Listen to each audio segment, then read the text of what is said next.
Welcome back to the A Concept You podcast, a space encouraging you to deepen your understanding of yourself, empowering you to become a better holistic you, and supporting your flow through life to help you bridge generational gaps. I am Makala Aayana, an artist, curator, and your host. Today I want to talk to you guys about that feeling that you get when you feel the pressure from external timelines and the constant feel like you're falling behind or you need to catch up to something. I feel like I'm always at a crossroad of that feeling and feeling like it is okay to rest, and I think that needs to be talked about more. I think that in our society and how the world kind of functions, at least how I see the world functioning from this country, everything is very fast-paced, and that is not the same in other countries. It's not the same in other cultures, I should say, and I think that is something I've been learning more for myself, to realize that it's okay to not be on someone else's timeline, to not feel the pressure of feeling like you're falling behind or that you have something that you need to get done. It's okay to rest. It's okay to not have an agenda or a to-do list or a bunch of things that you want to accomplish. It is okay to rest and give yourself the space and the time to rest as you need. This has been a lot more prominent lately because I'm currently on week 2 going into week 3 of the artist way, and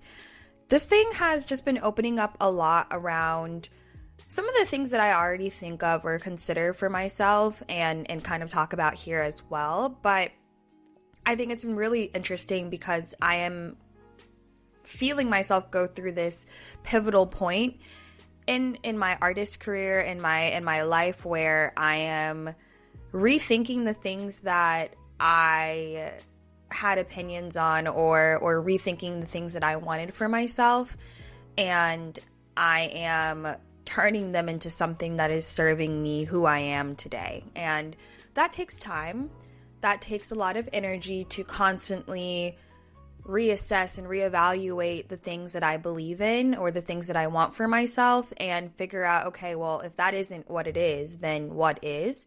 And that does take time, especially when my time is already split with work responsibilities and to pour back into my routine. Time to pour back into yourself and really think about your future and where you want to go.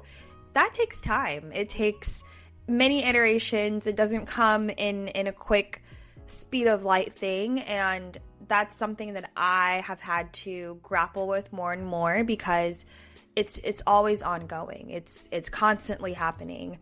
So giving myself the time to slow down and trust in my own time is the best way that I've been able to navigate the feelings of chaos and madness when it comes to thinking about my timeline, because things happen very fast and people want things to happen fast, and that's just not the way things always work. So I've had to reclaim my time. I've had to slow down and know that it is perfectly fine slowing down. There's nothing wrong with that. And be more bold about setting boundaries with my time, with my timeline, to make sure that I, for one, have the capacity to feel like the best version of myself. I feel like giving yourself the capacity, or really the time, to slow down and knowing that that is perfectly fine in a timeline that is just moving very fast paced. Giving yourself the time to slow down is okay. Feeling like I have to catch up or I have to play by someone else's time makes me feel very drained, both mentally and creatively, because I am doing something at a pace that does not serve me, and then expecting my best work or like something that is top quality to come out of it, knowing that I'm sacrificing my comfort, I'm sacrificing my time. And I think that when you take back that power and realize that it is okay to slow down and to do things on your timeline, there's a lot of strength in that, and there's a lot of calm that brings as well, because you're deciding to set a boundary with your own time, to respect your own time. And I think that's an important thing to learn. Granted, this isn't something that I have fully figured out, but I'm able to realize those moments when I find myself in the fast-pacedness and feeling like I'm very overwhelmed and I'm worried about things and I don't feel like I have enough time to do everything. I catch myself and use some time, my own time, to reset and get back to slowing down.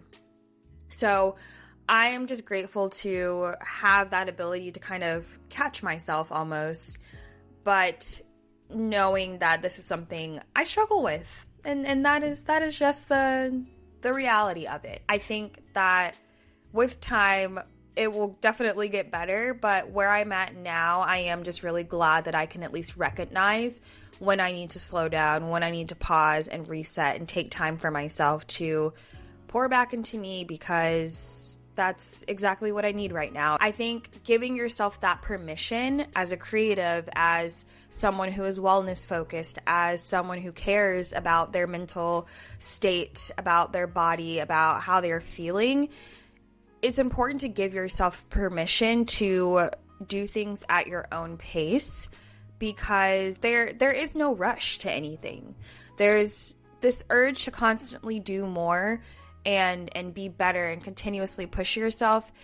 Yes, it can be positive in getting yourself from point A to point B, but I think that in doing so, you can't neglect how that pressure, how that urge to do more affects your well-being.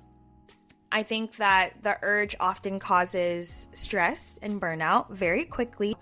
Sometimes you feel overwhelmed with the things that you have on your plate, and rather than pushing through it, rather than saying, okay, it's going to get better, I just need to keep going, giving yourself the time to step back from the plate and give yourself a wider view of the things that you're looking at is the best way to ground yourself. It's the best way to come back into your reality. I feel like slowing down, it gives you a sense of peace that no one can take away from you.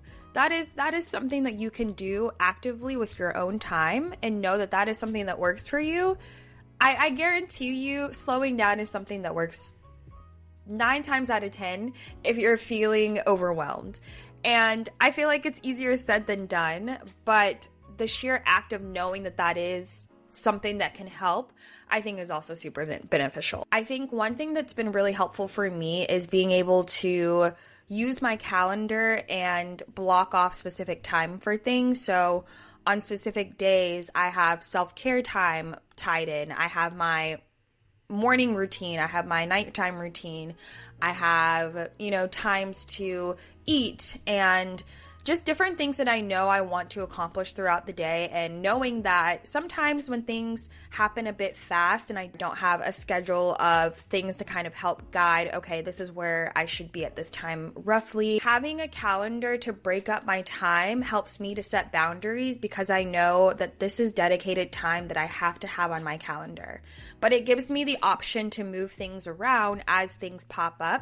Knowing that I have scheduled dedicated time every week to do self-care, to wash my hair, to give myself a manicure, pedicure, or to do whatever I need to do to pour back into myself is important. And that goes the same for rest as well. Scheduling in the time that you need to pour back into yourself and setting boundaries around your time is probably one of the best things that I can give as a tip to slowing down. The second thing, which is, I know I keep saying this, but it's so much easier said than done, because this is something I struggle with, but allowing yourself to take breaks when you need them without feeling guilty for that. Without feeling guilty that, oh my gosh, this is something I should be working on.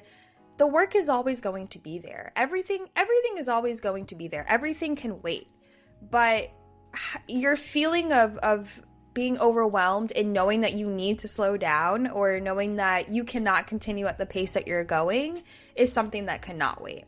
So I think that's something that I've been trying to work on, is giving myself the permission to take breaks and to not feel guilty about the time that I take for myself. And the last thing I would say is slowing down in between the things that are happening, in the sense that you are celebrating those small milestones and the small events and the things that happen, instead of rushing immediately into the next thing.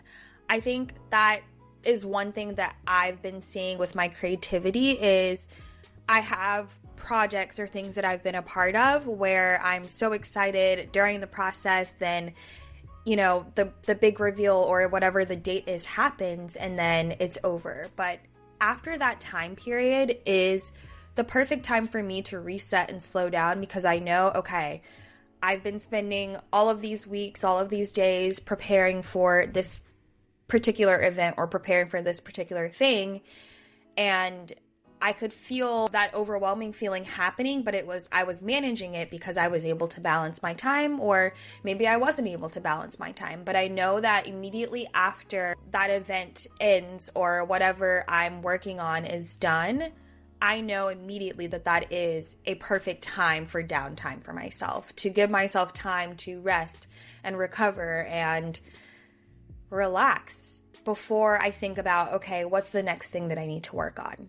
Those are 3 things that I think can help to allow you to embrace your own timeline, and, things that are practical, things that you can kind of tie into your routine or the way you work on your responsibilities as you move forward. I hope that today's episode of just really reminding you to slow down and honor your own pace, I really hope that that is something that resonated with you, honestly. I feel like I want to do a better job of showcasing how slowing down and how moving at my own pace serves me, because it encourages me to continue doing that for myself. I think sometimes I get bogged down and time moves so fast, and I kind of forget what all I have my hands in, and knowing that, okay, girl, this does not have to get done today. It does not have to get done tomorrow. And feeling more confident in that has been really, really helpful for me. Just remember that there is no behind. You are not late to your own journey. Your timeline is your timeline, and giving yourself that permission to work and walk through your timeline at your own pace is probably one of the best gifts that you can give yourself and your well-being. So slow down, trust that you are exactly where you need to be. Everything is working out for you in your timeline, and believe that. Thanks for tuning in to A Concept You, and I will chat with you guys next time.